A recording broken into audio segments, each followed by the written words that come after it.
அகிலத்தின் அன்பான சொந்தங்களுக்கு இனிய வணக்கம். இலங்கையின் இன்றைய பிரதான தலைப்புச் செய்திகள். 2025 நிதியாண்டுக்காக இலங்கை அரசாங்கத்தினால் புதிய வரவு செலவு திட்டம் சமர்ப்பிக்கப்படாது எனவும் அதற்கு பதிலாக அடுத்த வருடத்தின் முதல் சில மாதங்களுக்குள் கணக்கு வாக்கெடுப்பு சமர்ப்பிக்கப்படும் எனவும் நிதிராயங்க அமைச்சர் ரஞ்சித் சியாம்பலப்பட்டிய தெரிவித்துள்ளார். அதன்படி 2025 மார்ச் இறுதி வரைக்கும் இந்த கணக்கு வாக்கெடுப்பு நடைமுறைப்படுத்தப்படும் என அமைச்சர் குறிப்பிட்டுள்ளார். தேர்தல் நாட்காட்டியின்படி இந்த ஆண்டு தேர்தல் ஆண்டாக காணப்படுகின்றமையினால் இந்த ஆண்டு இறுதியில் தேசிய தேர்தல் நடத்தப்பட உள்ளது. எனவே 2025 நிதியாண்டுக்கான புதிய வரவு செலவு திட்டம் இந்த வருட இறுதியில் சமர்ப்பிக்கப்பட மாட்டாது என நிதிராயங்க அமைச்சர் குறிப்பிட்டுள்ளார். முன்னதாக கணக்கு வாக்கெடுப்பு தொடர்பில் ஜனாதிபதி ரணில் விக்ரமசிங்கே அதிகாரிகளுக்கு பணிப்புரை விடுத்திருந்தார் என்ற செய்தி வெளியாகியிருந்த நிலையிலேயே நிதிராயங்க அமைச்சரின் உறுதிப்பாடு வெளியாகியுள்ளது.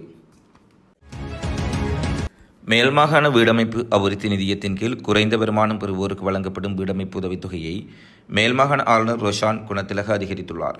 இதன் அடிப்படையில் புதிய வீடு கட்டுவதற்கு இதுவரை வழங்கப்பட்டு வந்த அதிகபட்சம் 2 லட்சம் ரூபாயானது 3 லட்சம் ரூபாயாக அதிகரிக்கப்பட்டுள்ளது. இந்த நிலையில் ஏற்கனவே உள்ள வீட்டை மேம்படுத்தவோ அல்லது மீதமுள்ள பணிகளை முடிக்கவோ இதுவரை வழங்கப்பட்டு வந்த 1 லட்சம் ரூபாயும் 2 லட்சமாக உயர்த்தப்பட்டுள்ளது. மேலும் இந்த புதிய விதிகள் இம்மாதம் 1ஆம் தேதி முதல் செல்லுபடியாகும் என ஆளுநர் வர்த்தமானி அறிவித்தலையும் வெளியிட்டுள்ளமை குறிப்பிடத்தக்கது. எதிர்வரும் அக்டோபர் மாதம் முதல் வாகன இறக்குமதிக்கு அனுமதி வழங்க அரசாங்கம் தயாராக இருப்பதாக சண்டே டைம்ஸ் செய்தி வெளியிட்டுள்ளது. அதன்படி அக்டோபர் முதல் தொழில்துறை மற்றும் கனரக வாகனங்களை இறக்குமதி செய்வதற்கு அரசாங்கம் தீர்மானித்துள்ளதாக நிதிராயங்க அமைச்சர் ரஞ்சித் சியாம்பலப்பட்டிய தெரிவித்துள்ளார். கைத்தொழில் மற்றும் கனரக வாகனங்கள் இறக்குமதியுடன் 2ஆம் கட்டத்தின் கீழ் முச்சக்கர வண்டிகள் மற்றும் மோட்டார் சைக்கிள்களை இறக்குமதி செய்வதிலும் அரசாங்கம் கவனம் செலுத்தும் என அமைச்சர் குறிப்பிட்டுள்ளார். வரக்காப்பள பிரதேசத்தில் பாடசாலை மாணவர்கள் மற்றும் பெற்றோர்களை ஏற்றிச் சென்ற பேருந்து ஒன்று கால்வாய்க்கில் கவிழ்ந்து விபத்துக்குள்ளானதாக போலீசார் தெரிவித்துள்ளனர். விபத்தில் காயமடைந்த 13 பாடசாலை மாணவர்கள் மற்றும் அவர்களது பெற்றோர்கள் சிகிச்சைக்காக வரக்காப்பள வைத்தியசாலையில் அனுமதிக்கப்பட்டுள்ளனர். சுமார் 26 மாணவிகள் மற்றும் 7 பெற்றோர்கள் இரண்டம்பேவில் உள்ள முகாமுக்கு சென்று கொண்டிருந்த போது சாரதியின் கட்டுப்பாட்டை இழந்த பேருந்து வரக்காப்பள நகரில் உள்ள கால்வாயில் கவிழ்ந்துள்ளதாக தெரிவிக்கப்படுகின்றது. விபத்து தொடர்பான மேலதிக விசாரணைகளை வரக்காப்பள போலீசார் மேற்கொண்டு வருகின்றனர். மாணவர்களுக்காக இயக்கப்படும் சிசு சிறிய பேருந்து சேவைக்காக 500 புதிய பேருந்துகளை சேவையில் ஈடுபடுத்துமாறு போக்குவரத்து நெடுஞ்சாலைகள் அமைச்சர் கலாநிதி பந்துல குணவர்த்தன தேசிய போக்குவரத்து ஆணைக்குழுவுக்கு பணிப்புரை விடுத்துள்ளார். இந்த சேவை 2005ஆம் ஆண்டுக்கு முதல் இயங்கி வரும் பாடசாலை தொழில்நுட்ப கல்லூரி மற்றும் பல்கலைக்கழக மாணவர்களுக்கான அரசாங்கத்தினால் முன்னெடுக்கப்பட்டு வருகின்றது. இலங்கை போக்குவரத்து சபையின் 811 பேருந்துகள் மற்றும் 726 தனியார் பேருந்துகள் உட்பட 1537 பேருந்துகள் சிசேடிய சேவைக்காக சேவையில் ஈடுபடுத்தப்பட்டுள்ளதுடன் அரசாங்கம் இதற்கு ஆண்டுதோறும் 2000 மில்லியன் ரூபாய் ஒதுக்குகின்றது. போக்குவரத்து கட்டணங்கள் அதிகரிக்கப்பட்டதன் பின்னர் நாட்டின் அனைத்து பகுதிகளில் இருந்தும் பாடசாலை பேருந்துகள் தேவைப்படுவதனால் மாணவர்களுக்காக 500 புதிய பேருந்துகளை இயக்குவதற்கு தேசிய போக்குவரத்து ஆணைக்குழுவின் வருமானத்தை பயன்படுத்துமாறு அமைச்சர் குணவர்த்தன பணிப்புரை விடுத்துள்ளார். நாட்டில் பதிவாகும் டெங்கு நோயாளர்களின் எண்ணிக்கை அதிகரித்துள்ளதாகவும் தற்போது நாளாந்தம் சுமார் 100 டெங்கு நோயாளர்கள் பதிவாகுவதாகவும் தேசிய டெங்கு ஒழிப்பு பிரிவின் பணிப்பாளர் வைத்தியர் சுதர்ட் சமரவீர தெரிவித்துள்ளார். இந்த ஆண்டின் இதுவரையான காலப்பகுதியில் மாத்திரம் 25,619 டெங்கு நோயாளர்கள் அடையாளம் காணப்பட்டுள்ளனர்.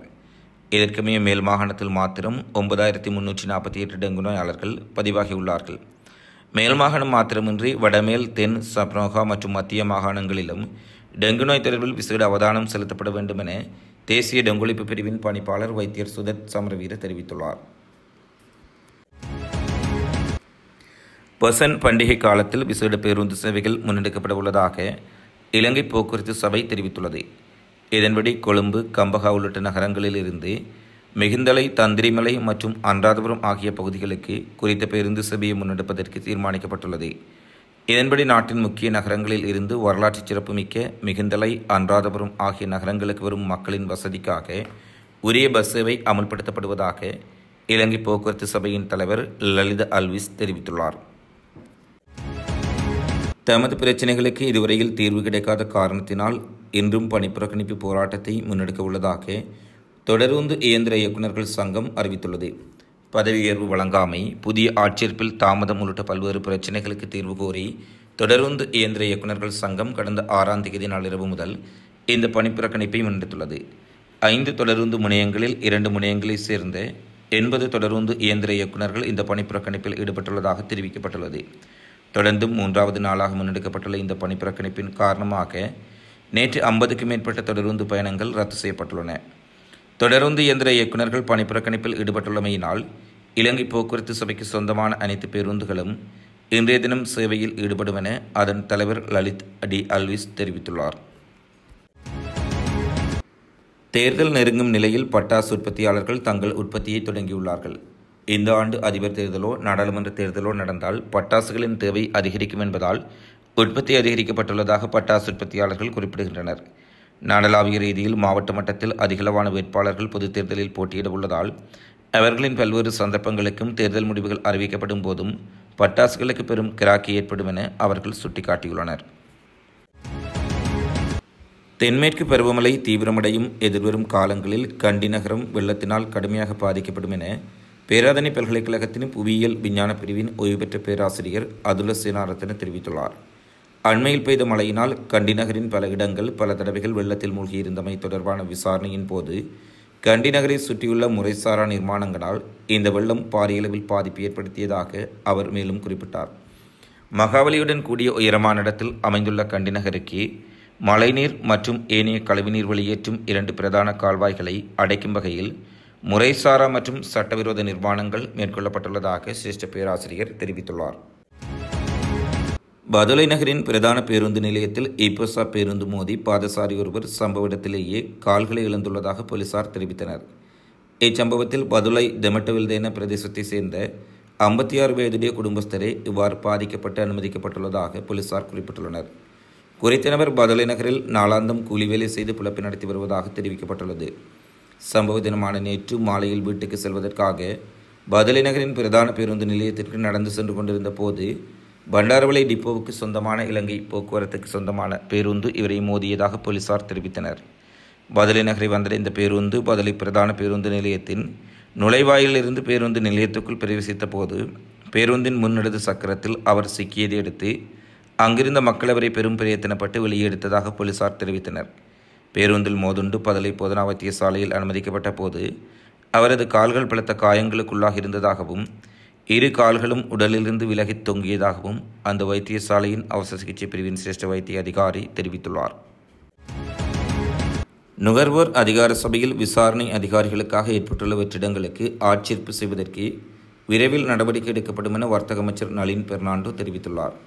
எரிபொருள் உட்பட பொருட்களின் விலை குறைவடைந்து காணப்படுவதுடன் அதன் பலன் நுகர்வோருக்கு கிடைக்காமையை சுட்டிக்காட்டிய நாடாளுமன்ற உறுப்பினர் சுமித் உடுக்கும்புர வாய்மொழி மூலமாக கேட்கப்பட்ட கேள்விக்கு பதிலளிக்கும் போதே அமைச்சர் இவ்வாறு சுட்டிக்காட்டினார். எனினும் இந்த தொகை போதுமானது அல்ல என்றும் புதிய ஆட்சேர்ப்புகள் இடம்பெறுவதுடன் அதற்கு அவசியமான நடவடிக்கைகளை எதிர்வரும் மாதங்களுக்கு எடுக்க உள்ளதாக அமைச்சர் நளின் பெர்னாண்டோ குறிப்பிட்டுள்ளார். கண்டியில் காணாமல் போன உயர்தர மாணவி ஒருவர் சடலமாக கண்டெடுக்கப்பட்டுள்ளதாக போலீசார் தெரிவித்துள்ளனர். கண்டி ரெலிகேஸ் இல 2 கெல்லாப்பொக்க மடுள்ள சிந்த கரிவதினி என்ற மாணவியே நேற்றைய தினம் சடலமாக மீட்கப்பட்டுள்ளார். குறித்த மாணவி கடந்த வெள்ளிக்கிழமை முதல் காணாமல் போயிருந்த நிலையிலேயே தவறான முடிவெடுத்து உயிரிழந்துள்ளார் என தெரியவந்துள்ளது. சம்பவம் தொடர்பில் போலீசார் விசாரணை மேற்கொண்ட போது மாணவியை யாரும் கடத்தவில்லை என தெரியவந்துள்ளது. இதேவேளை மாணவி காணாமல் போன விடயம் தொடர்பாக 7/6/2024 போலீஸ் நிலையத்தில் அவர்களது குடும்பத்தினரால் முறைப்பாடு செய்யப்பட்டிருந்தது. உயிரிழந்த மாணவியின் சடலம் பிரேத பரிசோதனைக்காக கண்டி போதனா வைத்தியசாலையில் வைக்கப்பட்டுள்ளது.